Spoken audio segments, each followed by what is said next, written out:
ಸುಳ್ಯದ ಶಾಸಕಿ ಭಾಗೀರಥಿ ಮುಳ್ಳಿ ಅವರ ವಿರುದ್ಧ ಸಾಮಾಜಿಕ ಜಾಲತಾಣದಲ್ಲಿ ಅವಮಾನಕರ ಹಾಗೂ ಅಸಹ್ಯಕರ ಬರಹ ಪ್ರಕಟಿಸಿರುವುದನ್ನು ಖಂಡಿಸಿ ಸುಳ್ಯ ಮಂಡಲ ಬಿಜೆಪಿ ಹಾಗೂ ಬಿಜೆಪಿ ಮಹಿಳಾ ಮೋರ್ಚಾ ವತಿಯಿಂದ ಸುಳ್ಯದ ಹಳೆ ಬಸ್ ನಿಲ್ದಾಣದ ಎದುರು ಪ್ರತಿಭಟನೆ ನಡೆಸಿದರು.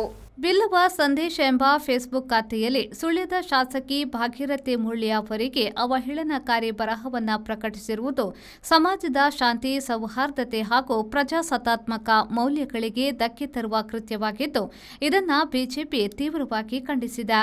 ಶಾಸಕಿ ಭಾಗೀರಥಿ ಮುಳ್ಳಿ ಅವರು ಅತ್ಯಂತ ಕಡುಬಡ ಕುಟುಂಬದಿಂದ ಬಂದವರಾಗಿದ್ದು, ತಮ್ಮ ಸಂಘಟನಾ ಶಕ್ತಿ ಹಾಗೂ ಕ್ರಿಯಾಶೀಲತೆಯಿಂದ ತಾಲೂಕು ಪಂಚಾಯತ್ ಸದಸ್ಯೆ, ಜಿಲ್ಲಾ ಪಂಚಾಯತ್ ಸದಸ್ಯೆಯಾಗಿ ಜನಸೇವೆ ಸಲ್ಲಿಸಿ ಇಂದು ಶಾಸಕರಾಗಿ ಆಯ್ಕೆಯಾಗಿದ್ದಾರೆ. ಶಾಸಕರಾಗಿ ಆಯ್ಕೆಯಾದ ದಿನದಿಂದಲೇ ಕ್ಷೇತ್ರದ ಅಭಿವೃದ್ಧಿಗಾಗಿ ನಿರಂತರವಾಗಿ ಶ್ರಮಿಸುತ್ತಿದ್ದು, ವಿರೋಧ ಪಕ್ಷದ ಶಾಸಕರಾಗಿದ್ದರೂ ಸಚಿವರನ್ನ ಭೇಟಿ ಮಾಡಿ ಮನವಿ ಸಲ್ಲಿಸುವ ಮೂಲಕ ಕ್ಷೇತ್ರದ ಸಮಸ್ಯೆಗಳಿಗೆ ಪರಿಹಾರ ಕಂಡುಕೊಳ್ಳುವ ಪ್ರಯತ್ನದಲ್ಲಿ ನಿರಂತರವಾಗಿ ತೊಡಗಿಸಿಕೊಂಡಿದ್ದಾರೆ ಎಂದು ಬಿಜೆಪಿ ತಿಳಿಸಿದೆ. ಈ ಪ್ರಕರಣದ ಕುರಿತು ದಕ್ಷಿಣ ಕನ್ನಡ ಜಿಲ್ಲಾ ಪೊಲೀಸ್ ವರಿಷ್ಠಾಧಿಕಾರಿಗಳು ಕೂಡಲೇ ಸುಮೋಟೋ ಪ್ರಕರಣ ದಾಖಲಿಸಿ ಸಂಬಂಧಿಸಿದ ವ್ಯಕ್ತಿಯನ್ನ ಬಂಧಿಸಿ ಕಠಿಣ ಕಾನೂನು ಕ್ರಮ ಕೈಗೊಳ್ಳಬೇಕು ಎಂದು ಸುಳ್ಯ ಮಂಡಲ ಬಿಜೆಪಿ ಆಗ್ರಹಿಸಿದೆ.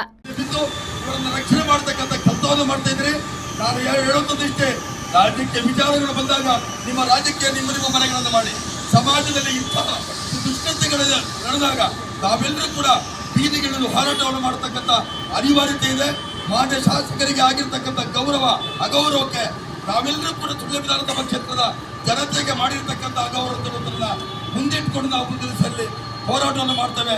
ಇದು ಇಲ್ಲಿಗೆ ನಿಲ್ಲುವುದಿಲ್ಲ. ಒಂದು 2 ದಿವಸ 3 ದಿವಸ ನೋಡ್ತೇವೆ. ಆಗಿರ್ತಕ್ಕಂಥ ಒಂದು ಕೇಸುಗಳನ್ನು ದಾಖಲು ಮಾಡಿ ಪತ್ತೆ ಹಚ್ಚದೆ ಇದ್ದಲ್ಲಿ ನಾವು ಉತ್ತರವಾದಂಥ ಹೋರಾಟವನ್ನು ಮಾಡ್ತೇವೆ. ಆ ಹೋರಾಟ ಯಾವ ರೀತಿಗೆ ಹೋಗ್ತದೆ ಅನ್ನೋದು ನಮ್ಮ ಕೈಯಲ್ಲಿಲ್ಲ. ಜನಸಾಮಾನ್ಯರು ಎಲ್ಲರೂ ಕೂಡ ಬೀದಿಗಿಳಿಯಲಿಕ್ಕೆ ಮೊದಲು ಇದನ್ನು ಸರಿಯಾದ ರೀತಿಯ ತನಿಖೆ ಮಾಡಿ ತಪ್ಪಿತಸ್ಥರ ವಿರುದ್ಧ ಶಿಕ್ಷೆಯನ್ನು ಮಾಡಬೇಕು ಅನ್ನುವಂಥ ವಿನಂತಿಯನ್ನು ಈ ಸಂದರ್ಭ ಮಾಡ್ತಾ, ಇವತ್ತು ನಾವು ಸಂಜೆಯಿಂದ ನಂತರ 1 ಜನರು ಬರಬೇಕು ಅನ್ನುವಂಥ ಒಂದು ಹೇಳಿಕೆಯನ್ನು ಹೇಳಿದ ತಕ್ಷಣ ಇಡೀ ಸುಳ್ಯ ವಿಧಾನಸಭಾ ಕ್ಷೇತ್ರದ ಎಲ್ಲ ಕಾರ್ಯಕರ್ತರು, ಪ್ರಜಾವಂತ ಎಲ್ಲ ಗ್ರಾಮಸ್ಥರು ಬಂದು ಈ ಒಂದು ಕಾರ್ಯದಲ್ಲಿ ಭಾಗವಹಿಸಿದರೆ ಇಲ್ಲಿಗೆ ನಮ್ಮದು ಮುಗಿದಿಲ್ಲ.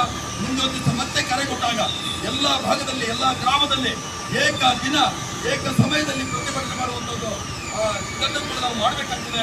ಅದಕ್ಕೆ ಅವಕಾಶಗಳು ಕೊಡದೆ ಇದನ್ನು ಆದಷ್ಟು ಬೇಗ ಈ ಒಂದು ಪ್ರಕರಣವನ್ನು ಮುಗಿಸಿದ ಇದ್ದಲ್ಲಿ ಅವ ಎಲ್ಲೇ ಇರಲಿ, ಅವ ತಪ್ಪು ಮಾಡಿದ್ದಾರೆ ಅಂತಿದ್ರೆ ಅವನು ಬಹಿರಂಗವಾಗಿ ಬಂದು ಕ್ಷಮೆಯನ್ನು ಕೇಳಿ ಭಾಗೀರಥಿ ಮುರಳಿಯವರ ಮನೆಗೆ ಹೋಗಲಿ, ನಮ್ಮಿಂದ ತಪ್ಪಾಗಿದೆ, ಏನೋ ಒಂದು ಸಂದರ್ಭದಲ್ಲಿ ಆಗಿ ಹೋಯಿತು ಅಂಥದ್ದಾದರೂ ಹೇಳಲಿಕ್ಕೆ ಅವನಿಗೆ ನೈತಿಕತೆ ಇಲ್ಲದಿದ್ದರೆ ಅವನ ಮೇಲೆ ಸರಿಯಾಗಿರ್ತಕ್ಕಂಥ ಒಂದು ಉತ್ತರ ಸ್ವರೂಪದ ಒಂದು ಒಳ್ಳೆಯ ಕೇಸನ್ನು ಹಾಕಿ ಅವನ ಬಂಧನ ಮಾಡಿದಾಗ ಮಾತ್ರ ಸುಳ್ಯ ವಿಧಾನಸಭಾ ಕ್ಷೇತ್ರಕ್ಕೆ ಕೊಡತಕ್ಕಂಥ ಗೌರವ ಒಂದು ವಿಚಾರವನ್ನು ಈ ಸಂದರ್ಭ ಹೇಳ್ತಾ ಮುಂದಿನ ಒಂದು ಸಂದರ್ಭದಲ್ಲಿ ಈ ಸಂದರ್ಭದಲ್ಲಿ ಸುಳ್ಯ ಮಂಡಲ ಬಿಜೆಪಿ ಅಧ್ಯಕ್ಷ ವೆಂಕಟ್ ಒಳಲಂಪಿ, ಪ್ರಮುಖರಾದ ವೆಂಕಟ್ ದಂಬೆಕೋಡಿ, ಎಸ್ಎನ್ ಮನ್ಮಥ, ಚನ್ಯ ಕಲ್ತಡ್ಕ, ಸಂತೋಷ್ ಕುತ್ತಮಟ್ಟೆ, ಸುರೇಶ್ ಕಣೆಬರಡ್ಕ, ಶ್ರೀಕಾಂತ್ ಮಾವಿನಕಟ್ಟೆ, ಸುಬೋಧ್ ಶೆಟ್ಟಿ ಸೇರಿದಂತೆ ಮೊದಲಾದವರು ಪಾಲ್ಗೊಂಡಿದ್ದರು.